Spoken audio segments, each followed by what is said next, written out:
How goes the family? Welcome back to Larry's Anything Goes. Hopefully you guys are having a great and exceptional day.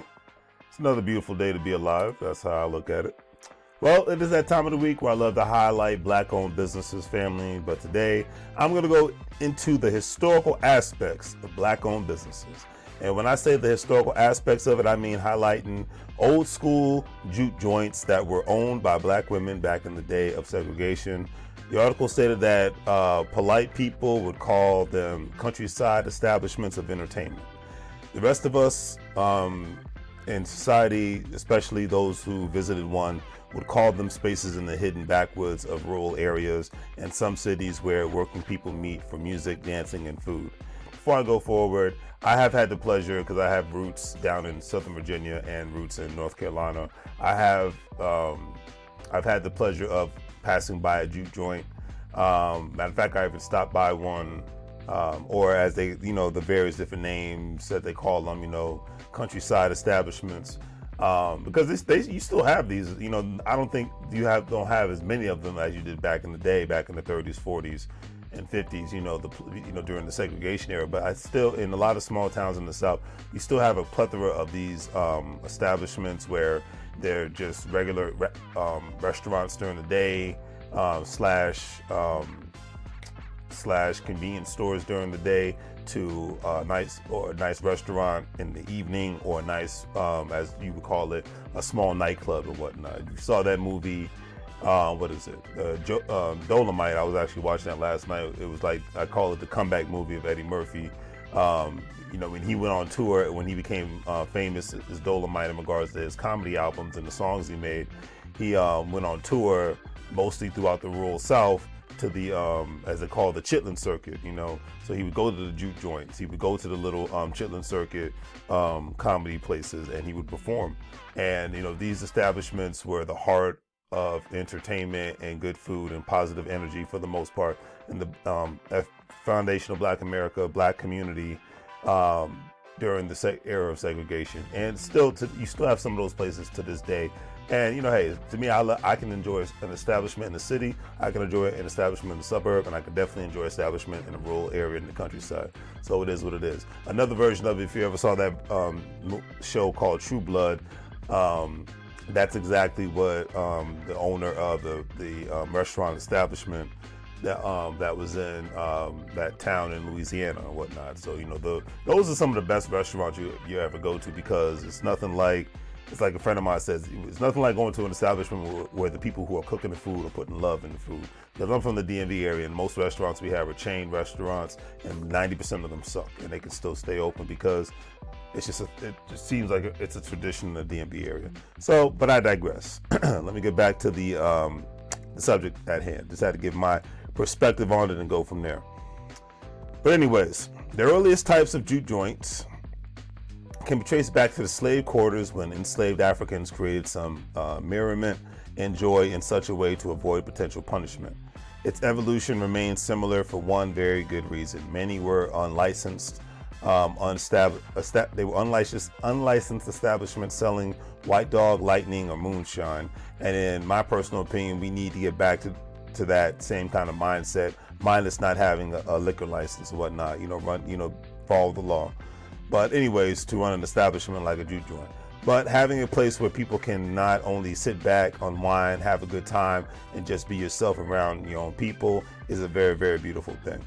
The article said that the word juke can be spelled and pronounced joke or jog, and has its roots in both Gula and West African cultures. Historians Peter M. Rutkoff and William B. Scott stated the juke or the juke joint also came from West Africa. The word juke derived from the Baramba word dezugu, which means wicked or bad. Juke joints were described as places where people came to have a good time and sweat from dancing all night long. There was a few juke joints that offered gambling, yet another reason to be hidden in the woods or backfires. Jim Crow laws prohibited blacks from eating and drinking with whites in white-owned businesses, so the juke joint provided safety and freedom, and some violence. I remember the first time that article says, I remember the first time that I saw a juke joint in a movie. And for me personally, I saw Denzel Washington. It was in his movie known as Devil in a Blue Dress, when Denzel's character went to an legal juke joint, which was on top of a mom and pop convenience store back in the 1940s in Los Angeles, back during the black migration in Los Angeles, or just the black migration all over the United States of America. But and the store was actually owned by a black woman, and the vibe in that scene definitely looked like something that I wanted to be a part of. So if I was in that generation, I really would have appreciated it, because a lot of, one thing that I always say, the COVID-19 2020 pandemic taught me and a lot of other people to appreciate being able to go out and enjoy life. I am like a lot of people, I do not miss that lockdown in regards to not being able to go out and do anything. So I definitely appreciate being able to go out and have fun and enjoy my life, on some realness. But, here's pictures of, you see these places, they weren't the fanciest of places, but the best times I've had in my life were never in the quote unquote fanciest of places. They had that hole in the wall atmosphere to it, but you know what? It was a beautiful thing. And, that was that era for black people in the United States of America.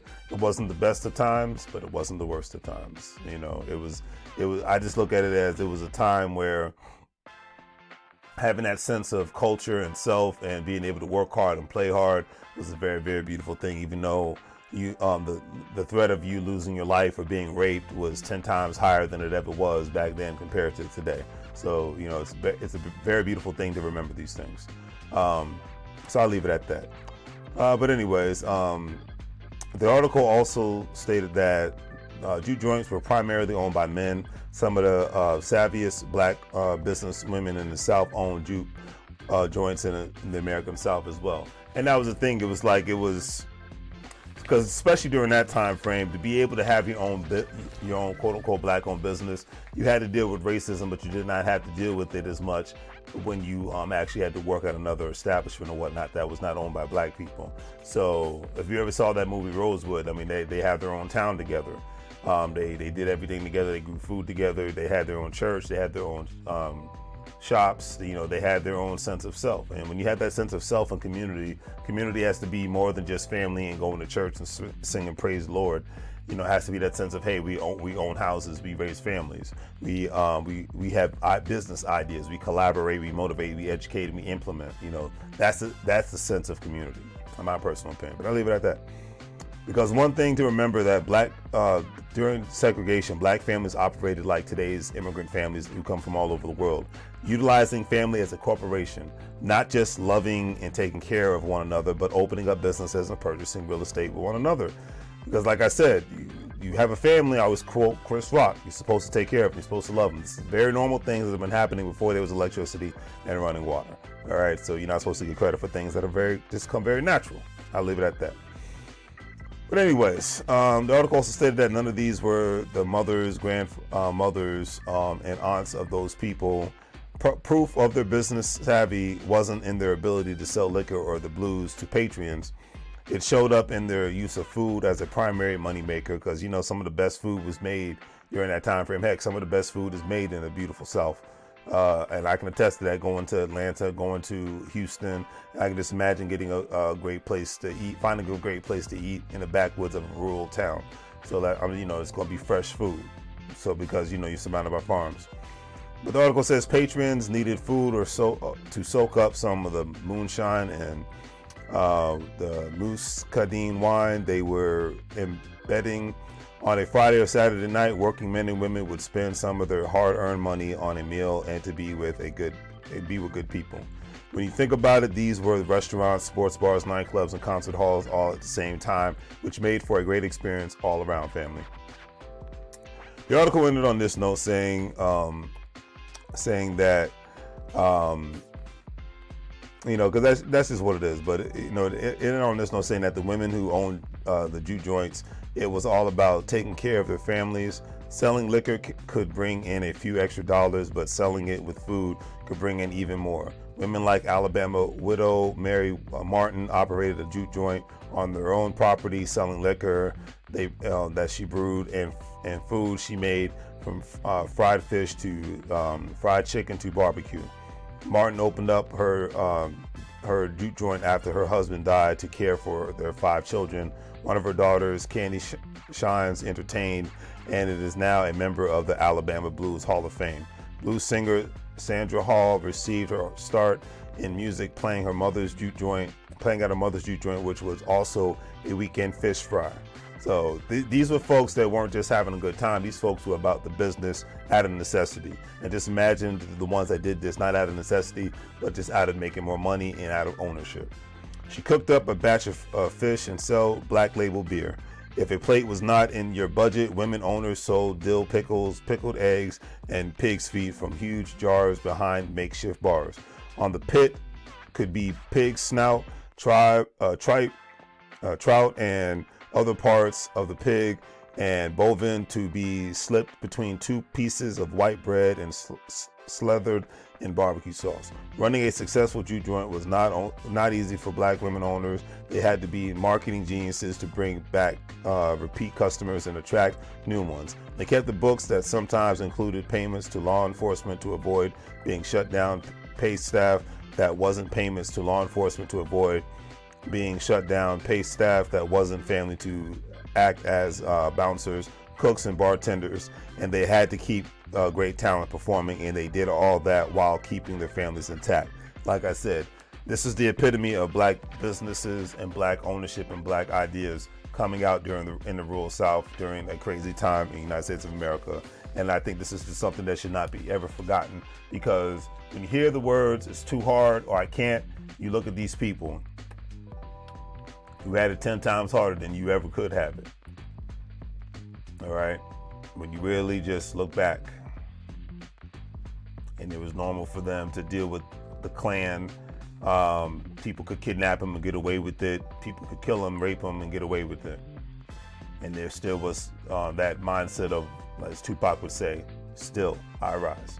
So on that note, family, do the great 3 things: like, share, and subscribe. Don't forget to check out Larry's Anything Goes online store. We have a variety of products that we sell via Shopify. You can get yourself some Larry's Anything Goes merchandise as well. Also, if you're a crypto investor, don't forget to check out the GS Partners. You have an opportunity not only to buy cryptos, but you have an opportunity to get others to do the same thing with affiliate marketing program, make some money moves, all that great stuff.